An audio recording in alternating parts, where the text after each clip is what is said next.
like I already stated, so this is my motto, and there are some configuration I make concerning the generator.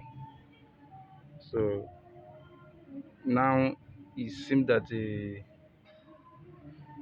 voltage seems to be stabilized. It has matched with the speed of the DC motor. So because the previous one was giving me high voltage, so around 400 to 500 volts. So I have set mine so that it will be easy to connect. So just to gang switch. So that is it.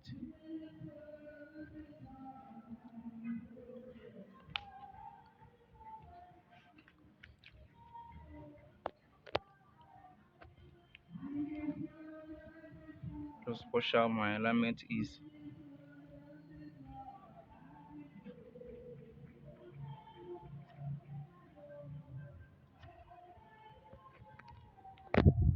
It is very easy to pull off. Just what I have to do, just use over here and shift. So let me. When you switch on the motor, it doesn't start immediately. So it take a time, about some few seconds. So let me push it front.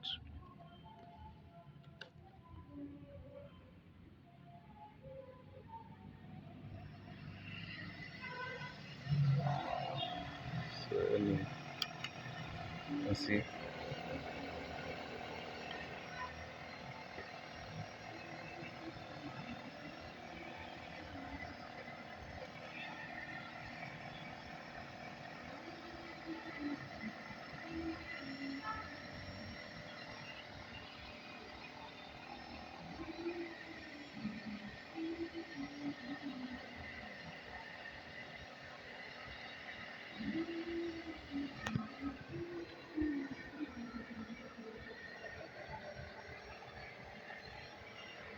The ball is very stable, very stable.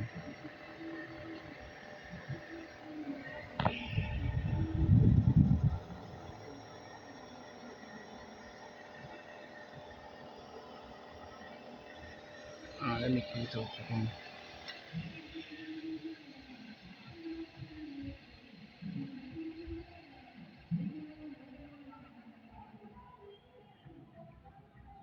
On it again.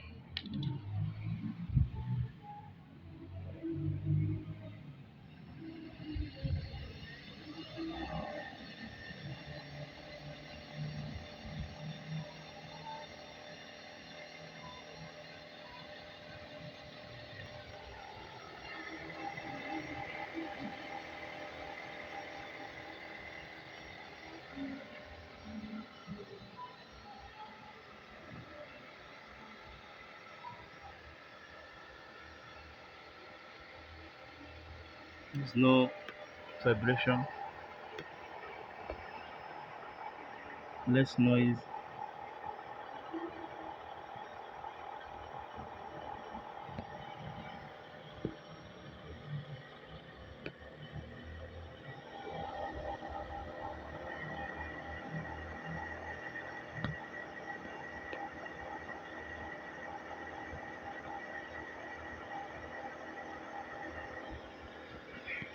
The function of um, this fan in this loop is it extracts breeze and blow it out. It extracts breeze and blow it out so that this coil can work hours without getting stuck by heat. So you can see it's blowing up.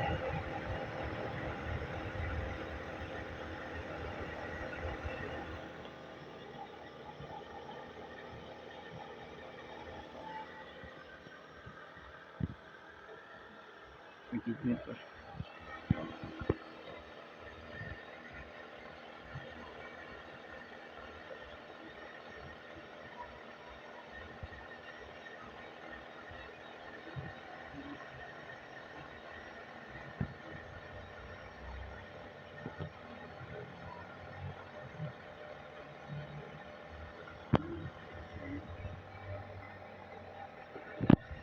So okay, replace this bulb. Let me put this 60 watt bulb.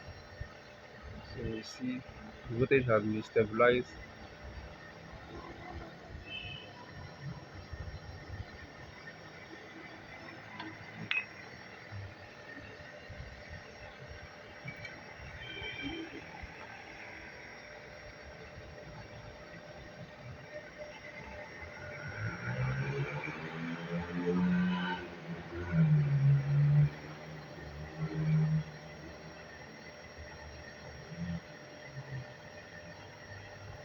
This is 60 watts.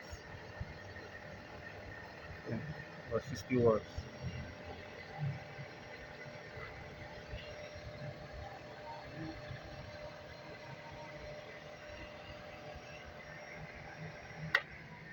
Very very to switch on and switch off.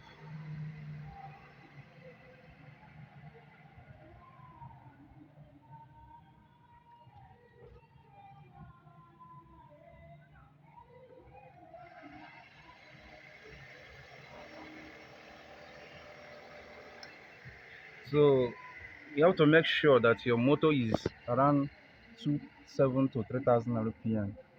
So even if it is 3500 rpm, then you have to do the modification because it is vice versa. You have to do the modification from because using this coil now, using this stator generator which I already modified now with a 3500 rpm motor, it may give you something about 300 voltage or 3 something because it has now be tallies with the speed of the motor. So it is vice versa.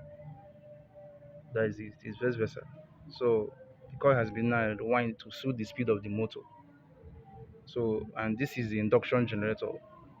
It is not permanent. So which means it has to when if your motor is spinning 1500 rpm revolution per minute, this generator will not bring that because you can see it take a time about few seconds before it can excite because it is induction.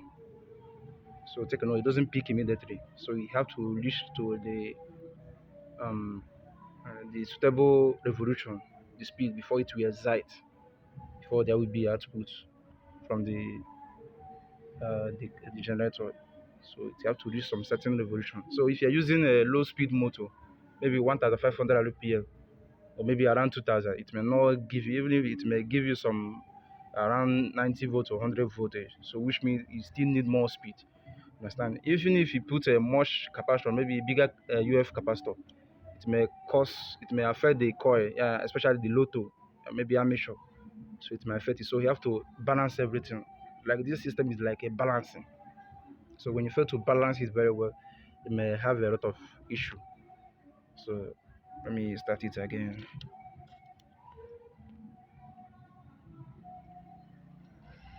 You see it. Take a time. When you reach to the light evolution, then there will be output from it. Let me take it again. Remember the motor is spinning now. Assuming it is a permanent magnet generator now, this spinning there will be output here, but due to it is a induction, so once it collapse from that the light RPM that speed, it will lose its magnetism immediately because it is induction. So it will require a lot of speed before it can produce. But assuming it is a low RPM generator, even little uh, spinning, there will be some amount of current output. So watch again. You see it. So it have to reach to some certain extent before there will be output. There will be output from it, especially over here. So I hope you understand my demonstration. What I'm trying to say. Science. You have to reach some certain RPM before you run an output from the system.